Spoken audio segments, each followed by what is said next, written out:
Esse capítulo 9 de Haikyuu-sensei com certeza definiu que meu personagem favorito nessa rodada é o Aiden D. Adams. Não importa o que o herói chinês faça a partir de agora, porque nesse capítulo nós vimos como que foi o passado do Aiden e como que ele mudou para uma pessoa totalmente diferente.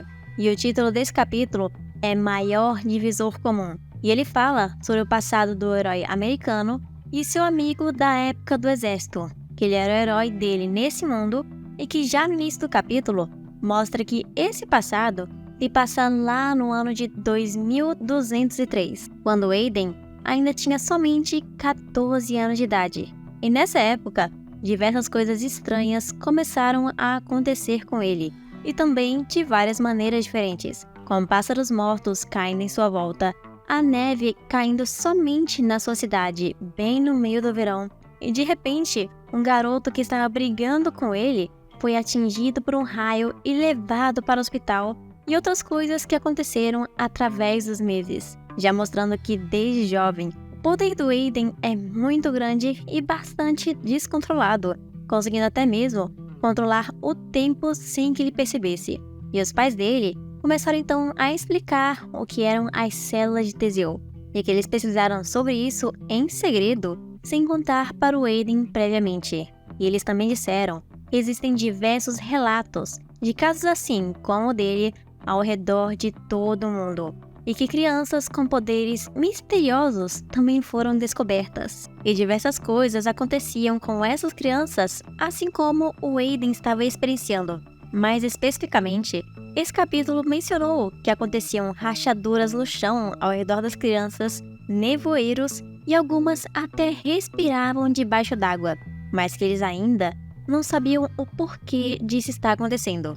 Mas essa frase das condições das crianças me fez pensar um pouco, porque eu não acredito que eles iriam mencionar esses detalhes à toa no capítulo, principalmente a parte do nevoeiro, rachaduras e respiração debaixo d'água, porque esse do nevoeiro pode ser uma clara referência ao Albi que lutou na primeira rodada, e esses outros dois poderes mencionados me lembram o herói da Itália e a heroína do Canadá, que tem os poderes da Terra e fenômenos que se encaixariam perfeitamente no quesito de ter rachaduras no chão por conta da terra ou terremotos, e também me lembra o herói brasileiro e a heroína da Índia, por conta da geração de escamas e dos oceanos, que podem estar conectadas diretamente com respiração debaixo d'água, mas podem também ser apenas referências ou ter algo a ver com os heróis. Porém, seria uma teoria muito boa de se considerar mencionando o poder dos outros personagens antes mesmo que eles apareçam. Porém, continuando com o capítulo, os pais deles disseram que com treino, o Aiden poderia um dia controlar seus poderes e que ele pode usá-los para machucar ou ajudar as pessoas. E essa escolha depende somente dele, e que ele deveria decidir sua escolha com base nos seus sentimentos, porque para os pais dele, o suficiente era fazer ele ser feliz e sorrir bastante. Ele não precisava ser útil para os outros, caso ele não quisesse, e viver uma vida totalmente normal. Mas o Aiden disse que naquela idade ele ainda não entendia o que realmente significava a felicidade. Mas como ele amava seus pais, e eles eram pessoas gentis e policiais corajosos, ele também quis seguir esse mesmo caminho deles e ajudar os outros. Decidiu então entrar diretamente no exército e depois na IRENE, que é a Força de Defesa dos Estados Unidos. Do mesmo jeito que havia sido mencionado durante a apresentação do personagem, incluindo também parte daquele acontecimento onde foi mencionado que ele impediu um ataque terrorista em apenas 4 minutos. Mas agora, essa história está sendo contada mais da perspectiva do personagem. E como vimos durante a luta, as pessoas consideravam ele um herói por estar salvando as pessoas. Mas agora, na história sendo contada pelo lado do próprio Aiden, os colegas de exército dele não pensavam a mesma coisa que as pessoas, porque vários aliados deles morreram e eles acabaram se considerando descartáveis diante do Aiden, que era diferente deles, fazendo-os pensar se o Aiden, na verdade, ao invés de ser herói, seria um monstro. Uma similaridade até que bem grande com o passado do Albi, que era mais considerado um monstro por todos, mas na verdade ele não queria contar que era o exato oposto Na verdade, um herói que ajudava os outros. Enquanto a situação do Aiden, ele era um herói que era considerado um monstro pelos seus próprios colegas. E nesse momento da história do Aiden, ele fala que a missão era suprimir o exército rebelde e ele era usado como se fosse a estratégia final, depois de todos os outros membros da força dele cansarem o inimigo para que ele pudesse dar o golpe final.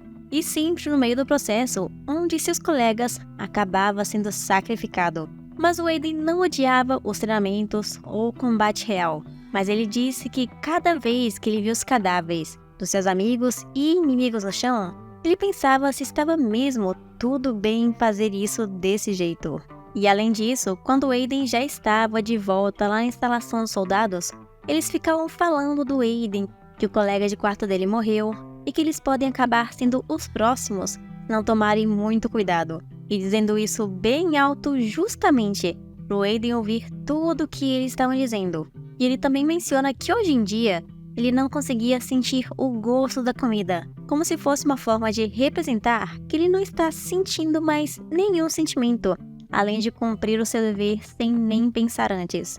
Até que, de repente, magicamente, aparece um garoto para defender o Aiden, como se fosse aqueles protagonistas de heróis, o filme americano padrão, onde a pessoa fica defendendo o indefeso contra as pessoas que fazem bullying, dizendo que graças ao Aiden, as baixas durante as batalhas são mínimas e que eles seriam destruídos se não tivessem ele para ajudá-los e proteger o povo, e que se eles estão lutando com o objetivo de perder, deveriam deixar de ser soldados. E depois disso, de uma forma totalmente esperada, ele sentou bem ao lado do Aiden para comer e se apresentou como Jude Howard, e que eles agora seriam colegas de quarto, chamando o Aiden de herói, já ao contrário dos outros que ficavam falando que ele era um monstro.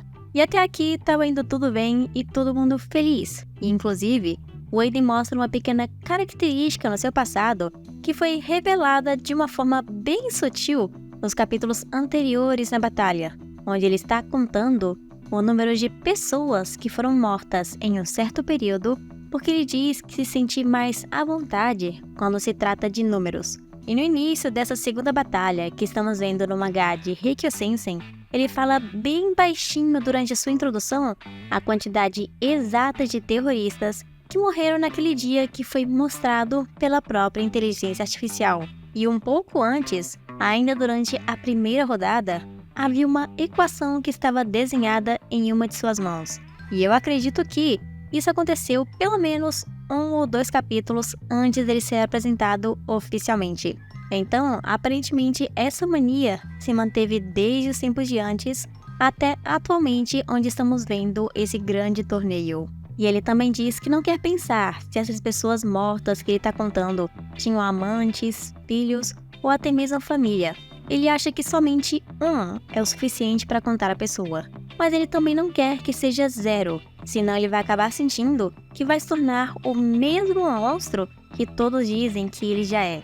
Até que, de repente, assim como aconteceu com o Albi durante seu passado, apareceu uma pequena referência ao nome do poder do Aiden, que é Satélite Ícaro. Porque esse amigo chamado Jude, do Aiden, colocou um pôster no quarto deles que era do Ícaro, e segundo Aiden, é um tolo que fez uma escolha arrogante de cair perto demais do Sol. Mas o amigo dele tinha uma visão diferente, de que o Ícaro é aquele que desafiou o Sol e voou cada vez mais alto e livre para o céu com o seu próprio poder. E que ele tentou fazer o que ninguém mais tentou, um verdadeiro desafiante. Mas essa era somente a interpretação do amigo do Aiden pelo próprio Ícaro. Mas claro que essa história teve um grande impacto na vida do Aiden, já que ele deu o nome do seu poder como Satélite Ícaro. E ele também disse que eles estão lutando pelo próprio país, não para ele ser mais forte, mas sim para torná-lo um lugar melhor, e que nem todo mundo pode fazer isso. Por isso, eles devem ter confiança mesmo sendo bem cansativo. E logo depois, o Jude ofereceu um biscoito para o Aiden, que é uma óbvia referência ao biscoito Oreo. E nisso, o narrador meio que faz um resumo do que aconteceu dali por diante, de que o Jude era uma pessoa muito forte no campo de batalha e nunca abandonou seus amigos. e que ele sempre estava sorrindo e ajudava as outras pessoas, dando conselhos e deixando eles mais animados, apesar deles terem a possibilidade de morrer a qualquer momento. E por conta disso, o Aiden finalmente parecia estar feliz e muito mais animado do que antes, tanto até que ele menciona que voltou a sentir o gosto da comida e dos doces, como se fosse um novo sentido de mencionar que ele voltou a ter seus sentimentos de volta. Até que um dia, no campo de batalha, o Aiden percebeu algo muito estranho, porque parecia que seu inimigo estava se adaptando às habilidades deles, e que estava ficando cada vez mais difícil derrotá-los. E que no momento seguinte, após essa batalha, o presidente em pessoa falou que havia um espião no meio deles, e que essa pessoa estava passando informações sobre a organização para seus inimigos, porque o computador deles tinha sinais de modificação e que esse mesmo ocorrido vem acontecendo em diversos outros lugares, mas perceberam que eles na verdade estavam mais interessados em receber informações sobre o Aiden, porque ele era de longe o maior problema para o exército rebelde. Então a missão deles, incluindo do Aiden, deveria ser procurar os traidores, e se eles resistirem a ser presos, devem ser eliminados no local imediatamente. E depois dessa reunião com o presidente, adivinhem só o que aconteceu. A coisa menos óbvia possível, só que não. O Aiden descobriu que o melhor amigo dele era o espião inimigo, que estava vendendo todas as informações em troca de dinheiro. Provavelmente seja por isso também que no começo do capítulo ele tentou se aproximar do Aiden de uma forma muito clara. E o Jude, amigo do Aiden, até tentou se explicar um pouco, e eu não sei se ele está só dando algumas desculpas ou se é mesmo a verdade, dizendo que ele precisou fazer isso, porque na cidade natal dele não tem recursos e nem comida, e a ajuda está sempre sendo adiada, e eles só vão conseguir sobreviver mais um pouco se eles conseguirem dinheiro. Então ele precisava fazer isso para ajudar as pessoas de lá. Mas o Aiden não ligou muito para isso, dizendo que ia denunciar ele de qualquer jeito e que ele também tem ordens para matá-lo, mas que se ele se render, a punição pode ser bem menor do que isso, porque o Aiden pessoalmente não queria matar seu amigo. Ele nem queria acreditar que o amigo dele poderia estar fazendo uma coisa dessas. Mas como o Jude percebeu que não ia adiantar nada ficar apelando para o emocional, ele avançou logo de uma vez para o ataque, cortando a garganta do Aiden com uma faca diretamente e logo depois apontando uma arma no meio da cabeça dele. Mas o Aiden disse que se ele quisesse mesmo fazer isso, ele teve muitas chances desde que eles se conheceram lá naquela mesa.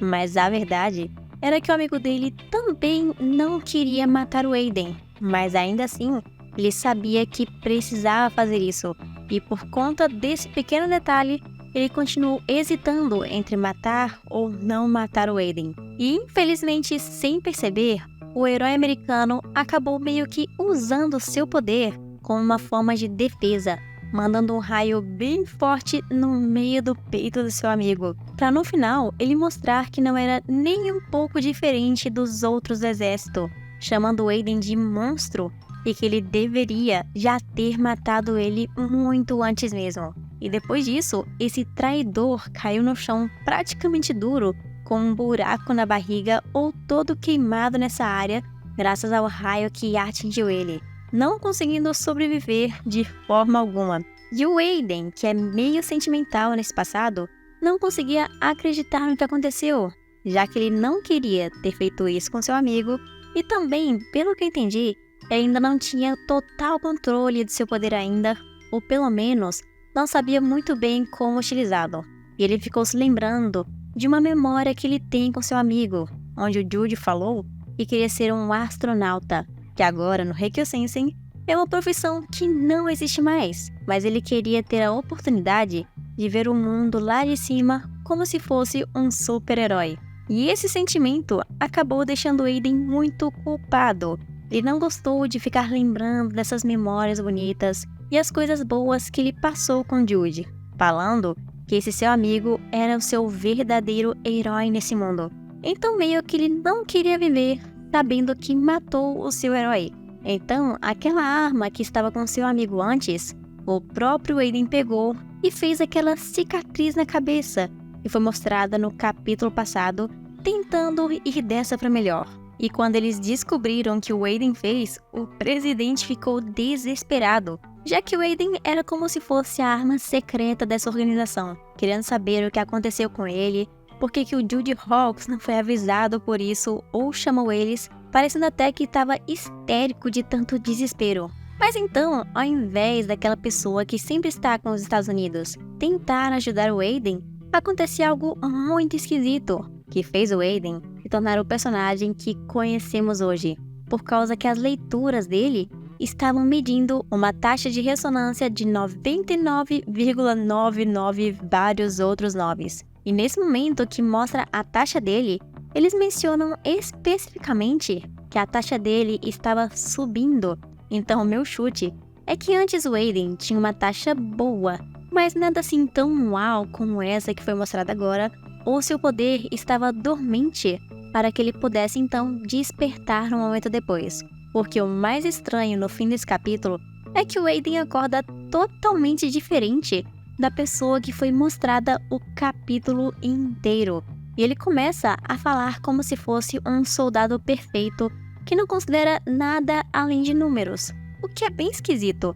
É como se ele tivesse mudado de personalidade ou ele se autossuprimiu, colocando todos os seus sentimentos lá no fundo por conta do que aconteceu. Mas com toda certeza, esse Aiden aqui, que nós conhecemos na batalha, não é o mesmo Aiden que foi mostrado no passado. É como se ele tivesse praticamente morrido e voltado à vida com uma pessoa totalmente diferente, sendo quase imortal por conta de seus poderes, se duvidar. Porque com certeza, essa cena mais pro final do capítulo foi algo bem estranho, com Aiden sorrindo, quase rindo, enquanto fala que vai eliminar os outros espiões e que o Judy Hawks, que era um espião, também estava morto, descrevendo seu amigo assim como ele falou, e descrevia os outros mortos, com somente um número.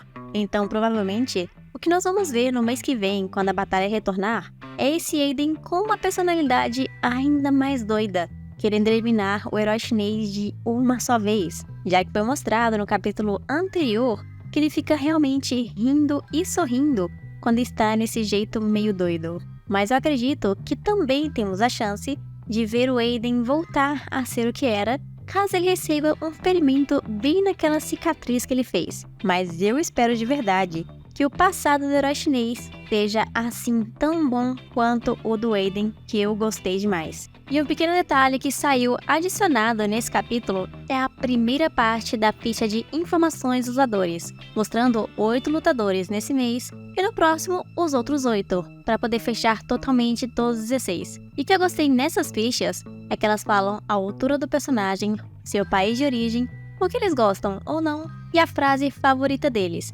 além de sua idade e algumas outras informações técnicas, como se fosse um pequeno guia para a gente conhecer os personagens. Mas para vocês não precisarem ficar aqui o tempo todo comigo falando cada frase e cada detalhe de todos os lutadores, eu vou falar somente as curiosidades que me chamaram mais atenção, como por exemplo, o herói da China não ter praticamente nenhuma informação sobre ele, por conta que o próprio mangá falou que seus dados não foram divulgados ao público ou que eles não sabem de quase nada. E o outro é que eu estava correta desde o início sobre algo, porque nas informações sobre o herói ou heroína da Mongólia, fala que ele tem 1,57 de altura, e julgando que todos os outros homens desse mangá têm uma altura de pelo menos 1,64 ou um pouco mais para cima, tirando a heroína do Egito, que é bem alta, eu tenho 99% de certeza que é a heroína da Mongólia e não o herói, já que o herói da China foi confirmado como homem, e para fazer a contagem ficar igual de 8 homens e 8 mulheres, a Mongólia precisa ser uma delas, além dela ficar bem fofinha desse jeito. E se vocês também gostaram desse passado e estão se divertindo com os capítulos de Heikyo Sensen, e que nós estamos aqui trazendo o mais cedo possível para vocês, já se inscreve no canal e ative o sininho. Nós vamos trazer mais conteúdo sobre esse mangá, mais conteúdo sobre Shumatsu e outras obras que nós gostamos, assim como vocês.